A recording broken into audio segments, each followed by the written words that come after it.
My name is Wisdom Chap Jumbo. Ladies and gentlemen, welcome to the Renewable Energy Stakeholders Conference, today organized by REAN. REAN is a Renewable Energy Association of Nigeria. Thank you so much.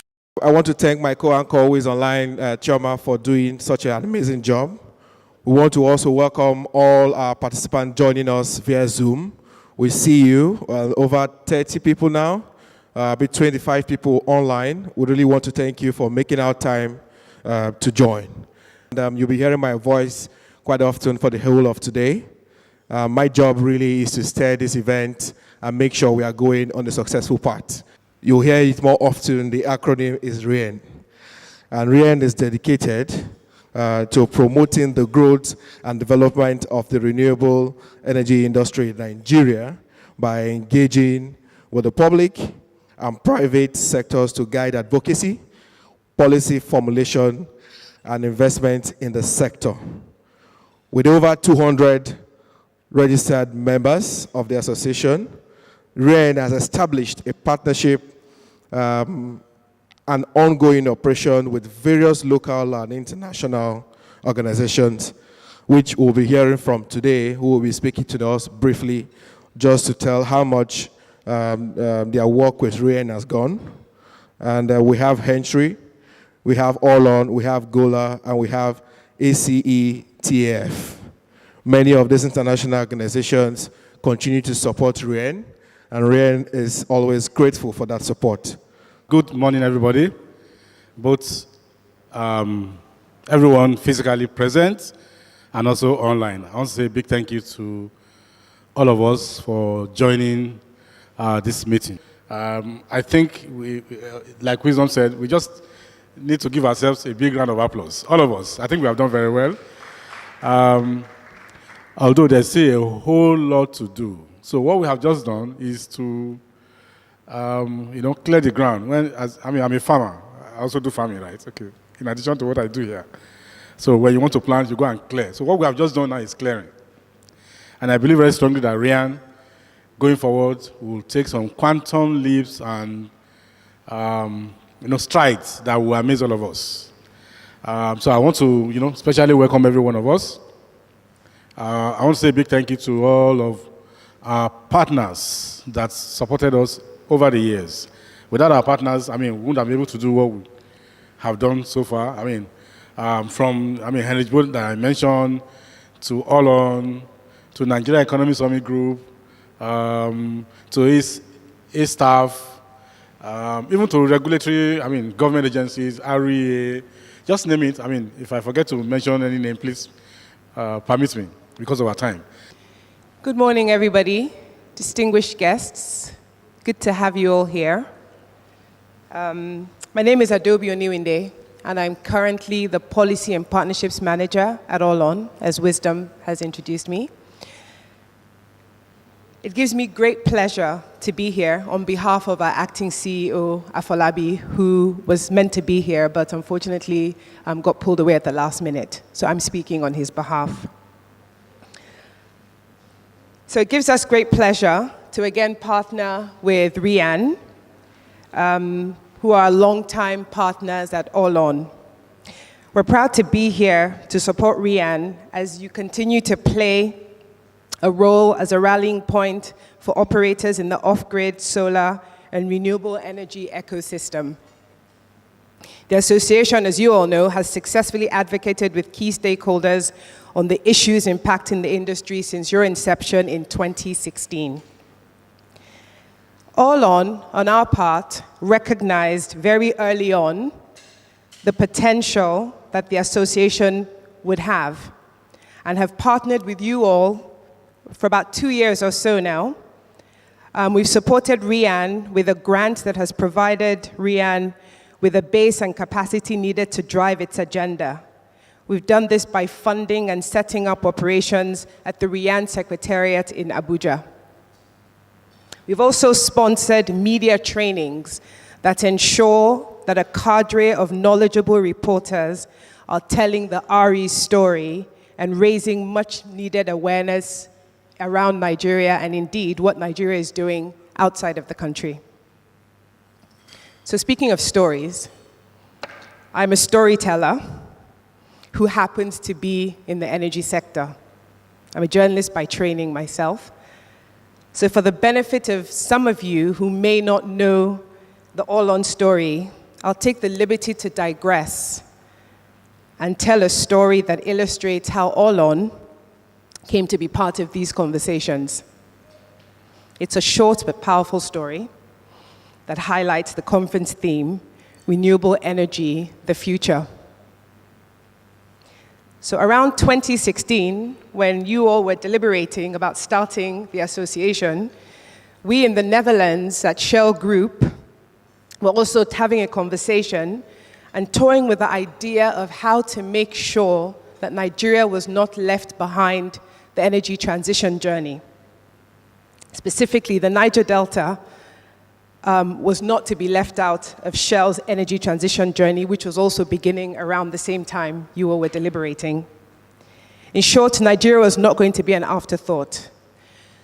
So our leaders at Shell Group committed $200 million on pretty much what was an experiment. And the experiment was to establish a company whose only mission was to speed up the closing of the access to energy gap in Nigeria using renewable energy sources and products and services. It's good to be here, and well done to REAN, Secretariat, and team for putting this together in this awesome place. On behalf of the Heinrich Foundation, I want to say thank you to everyone for being here. HBS has been with REAN since 2016 because we believe not just in the organization, but really the people behind it. The world is facing a huge global challenge that has forced each country to think about their energy and food vulnerability. And I think that is why it's very important for REAN to be coming together to have this very, very important discussion. Nigeria today, we're over 206 million strong people. Half of this population largely informal. About 80% of our employment is being absorbed by the informal sector. Financial inclusion, about 65%. CBN is targeting 95% of that. Within this same figure, over 74% of people still lack access to electricity. Most of these people are actually within the informal sector. Good morning again, everyone. It's my pleasure to be here this morning to join what a lot of people may consider a new conversation, but one that is at least about 3 decades old. We just haven't, like my voice a few seconds ago, amplified the conversation. And that's what we're doing now. It's important to see, first of all, that we come together as a collective to put in whatever efforts we have, whatever knowledge we have locally and internationally, to set up groups that will help drive not only the conversation around renewable energy, but also action in that space. Policy, access to funds, or even provision of funds itself.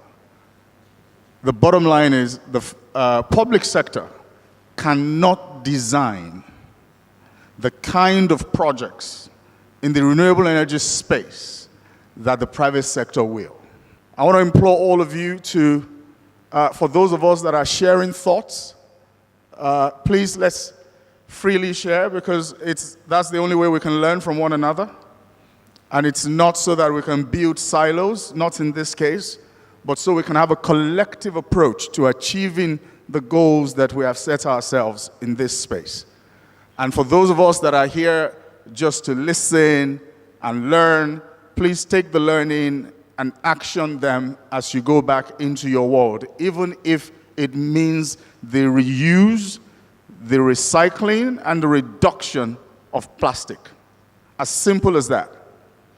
We all can contribute something to this conversation and action, and I'm looking forward to a meaningful conversation today. I want to thank the organizers of this session, REAN. We will join you. For example, what REA is doing here now is an encouragement to all the stakeholders coming together to discuss about the issue and to know the way forward. We have things around how do we address affordability gaps for those in rural communities. We have things around how do we ensure coordination. It is well beautifully laid out in these policies, but the implementation is the issue. There's so much money out there, and there is so many programs running, around whether it's energy access or productive use, like you mentioned. Yeah. But why are we not, making the best use of it? Yeah.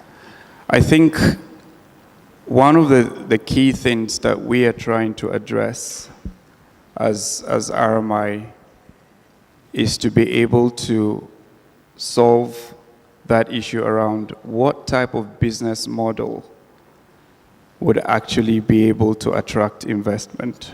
There's an energy need and there is finance. How do we translate that into solving problems? So yes, there are challenges. The solar home solutions, for individuals, do you see that same magnitude of risks? And what kind of efforts is Sterling Bank putting together in terms of like your products, consumer financing, packages? What do you see? This starts with input. We look at financial input, material input. I'm happy that Ondo also spoke about the fact that we need to start producing locally. And it also starts with policy input. In terms of the challenges, there are quite a number of challenges, no doubt. The first one, to a very large extent, is around policy challenge, is around market challenge, and to shed more light on that. So today, I've actually spoken around the subsidy that may actually eventually need to go, and if it goes, we will be able to have a market that is driven by the market, and there will be quite a number of investors that will be able to come into the market. It's cut across the entire value chain, right from the suppliers, the developers, and also the end users as well. So speaking to consumer finance, SME space, a record have it that SME have contributed over 48% to Nigeria's GDP for the last 5 years. And is very pivotal to economic growth, right? So there is market, the opportunity is there. For me, I think there's a huge gap between the banks or the FIs and the renewable energy company to understand the business and the customer need. The challenge is the gap. We do have a special fund for the solar energy aspect of Nigeria, and it's called the BOI Solar Energy Fund, which is priced at 9%. We have a tenure of about 5 years, and we can even do up to 7 years in that instance. There are other funding windows available because it has a single obligor limit on that 9%, which is about 350 million, right? But we understand right now that the need for energy and the need by customers, both be it local, rural, or even in the CNI space, there are lots of people that require this energy, and our mandate is to try to help them access this energy. We know that the area is so large and the work is so much that we can't do it alone, right? But we try to do it with our partners, which is why we have an on-lending arrangement with some of these commercial banks that are out there. Please, a round of applause. Please, a round of applause. Thank you so much for your overwhelming support to REAN over the years. The award is presented to all on for your support to REAN and your work in the renewable energy sector. Please permit me to invite the Policy and Partnership Manager for All On, Mrs. Adobe Oniwinde, to receive this. Thank you so much. The support all the while. I mean, if you come to Abuja and you see one powerful office where we are seated, All On has been paying the bills, even some of our salaries. I mean, I don't know what else to say on behalf of REAN. Thank you so much. And best regards to the whole team that has made this happen. Thank you so much. And also basically for your support to the industry. Thank you so much, Huawei, for all your support to REAN and the renewable energy sector. Thank you so much. A round of applause for Huawei, please. We would like to call the event to a close. Thank you so much. And it's been a pleasure talking to you and moderating this conference.